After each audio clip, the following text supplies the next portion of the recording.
Do you like to organize your scraps by color? If so, I've got a great project for you. Let's get started right now. All right, so for this fun tutorial, I have separated some of my scraps into colors, mostly because I didn't want to cut them, so I just threw them in bags with light colors.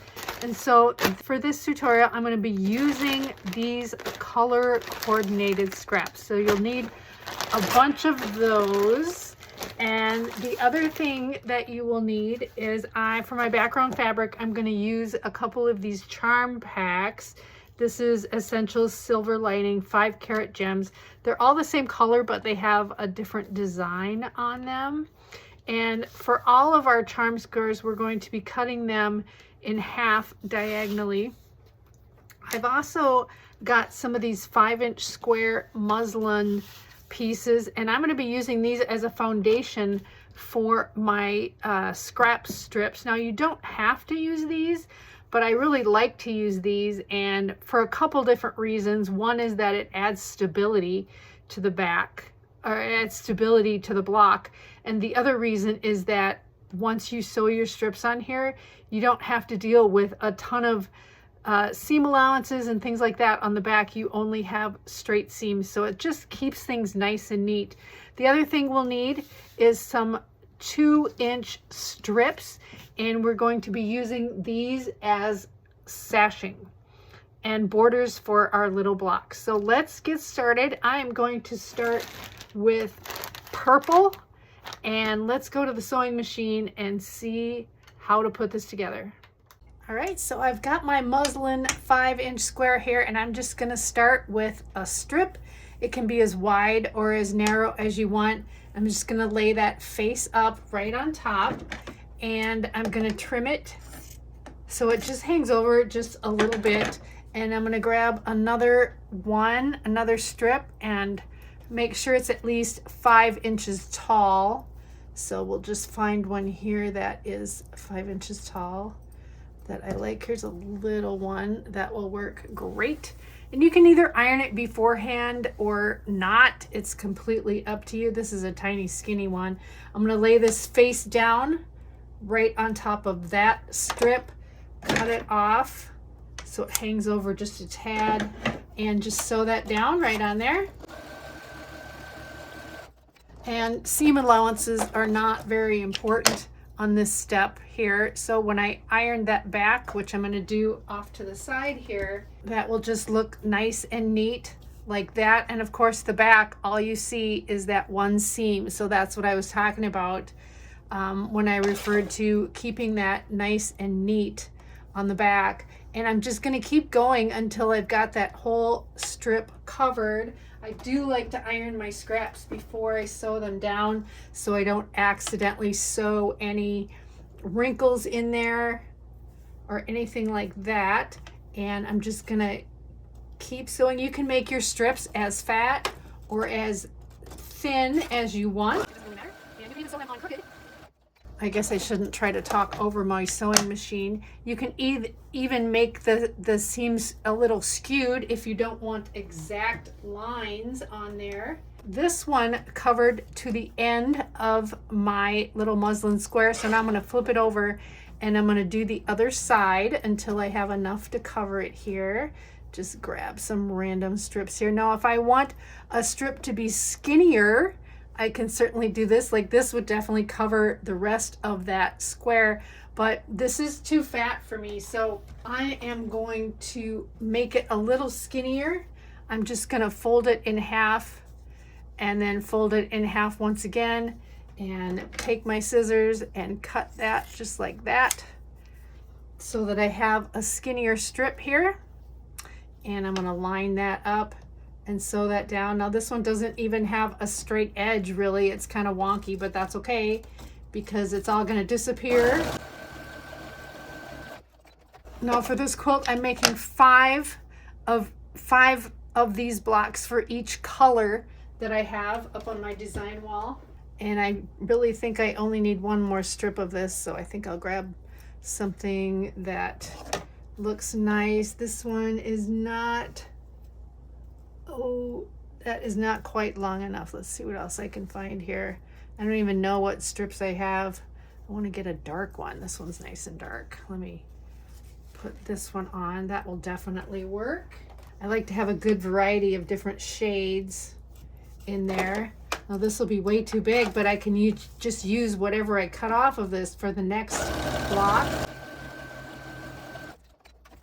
There we go. So now when I turn it over, I'm going to trim that right around that muslin square, and look how nice and neat those seams are on the back. That's my favorite part about this.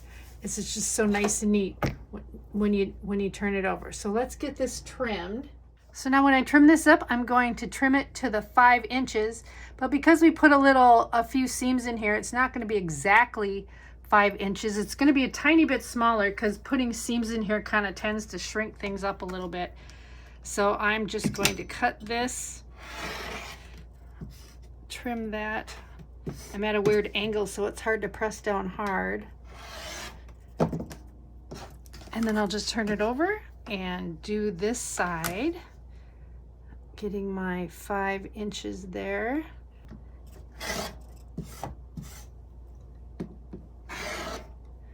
This I can put back in my pile. So there is my nice, neat little block. That was super easy. So the next thing we're going to do is we're going to put, I'm going to adjust my camera just a little bit here again. We are going to put a border around only two sides of this. Now I just tend to take my long black strips here that are 2 inches, and I tend to start on this side where these vertical lines are. I'll just put this right under my machine, lining that up right there. Now if you wanted to pre-cut these, your first one is going to be 5 inches by 2 inches, but I just like to put it on here and wing it.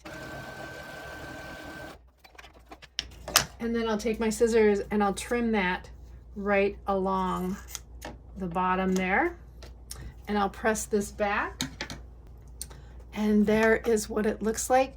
Now I'm going to put another black strip along this side, and if you're pre-cutting these, this will be 6.5 inches. So I'm just going to line it up like this, making sure it's long enough, and just sew away right down that line. And again, I'm going to trim that edge off. I'm going to trim this little bit off too up here that overlap just along the seam allowance there. And then I'll press this back as well. So there I've got my block, my little strip block with my black borders on there. There's the back of it. Got some little stray threads on the end, but look how nice and neat the back of that is. I love that. I don't have a bunch of weird seams in there. I can cut off my little thread tails there. That is a nice, neat back of a block, if you ask me. So let's take these over to the main cutting board, and I'll show you what we're going to do with them now. Okay, welcome back to my cutting board. So the next step is I'm going to put this, so the orientation of this is the V that the black makes is pointing down towards me, and I'm going to cut this in half diagonally. So I'm just going to put my ruler right where these points are, and I'm going to cut that right in half diagonally. So now I've got 2 triangles that are identical. They look just like that. But before I take them away, I'm going to measure, starting with this long side, 3.5 inches. I'm going to put my 3.5 inch line right along this cut I just made, and I'm going to cut off the top of this triangle just like that. I'm going to take the other half and I'm going to do the same exact thing to it. I'm going to put my 3.5 inch line right there and cut off the top of that triangle. So now I've got a piece like that. If I were to put them together, it would look like that. So how we're gonna put these up on our design board is we are gonna make sure that our black border here is always to our right. And this is where we're going to use our little charm squares. I'm gonna just grab 2 of them here, and I'm gonna cut them diagonally like this, super easy.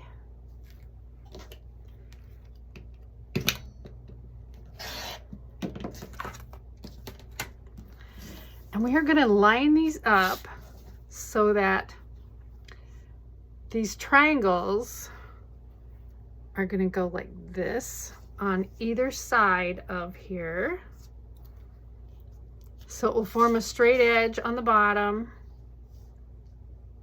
and a straight edge on the top. And we are gonna line these up like this.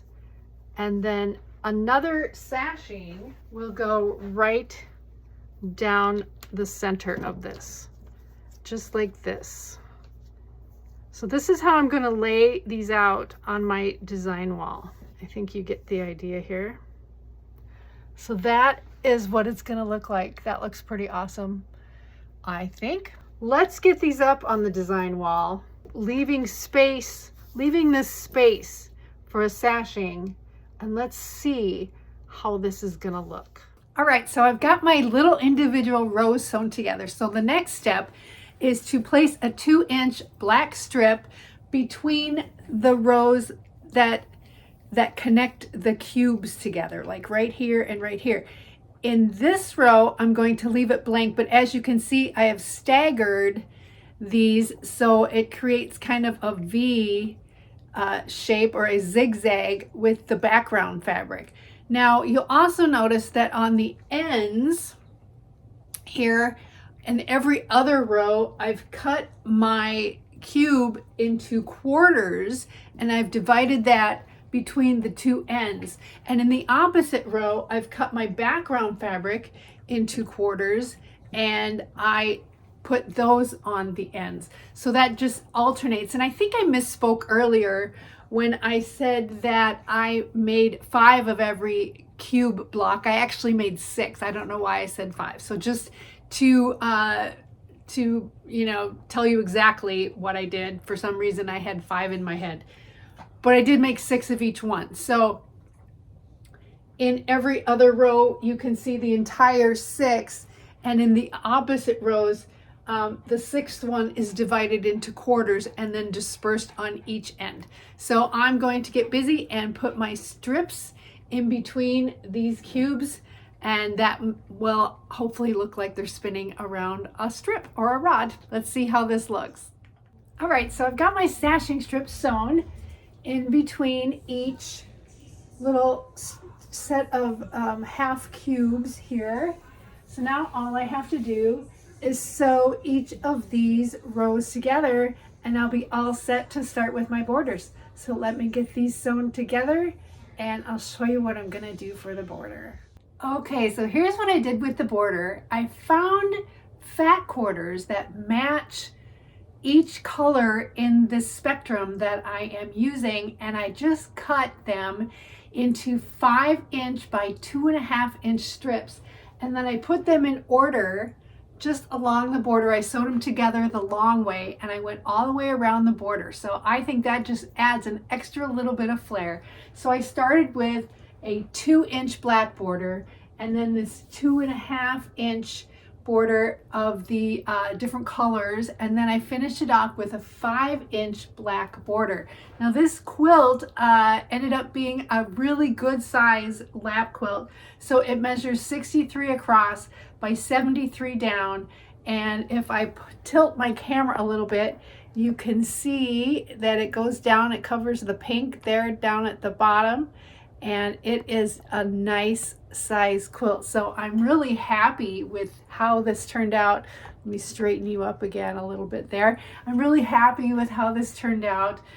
Thank you to my members. Welcome to my new members. It's nice to have you aboard. Don't forget to join the Revelations Quilt Guild on Facebook. I'll put a link down below to that. And the pattern is available on my website at revelationquilts.com. This quilt is called Starburst Sushi. Thank you to my son Mike for coming up with that awesome name for this quilt. So enjoy making this. This will use up some of your scraps. It was fun to color coordinate my scraps, which is something I don't usually do. So I really enjoyed putting this together. If you have any questions, let me know. Let me know what you think about this quilt in the comments. And I look forward to seeing your version of this quilt in the future. Thanks everybody for watching. Bye now.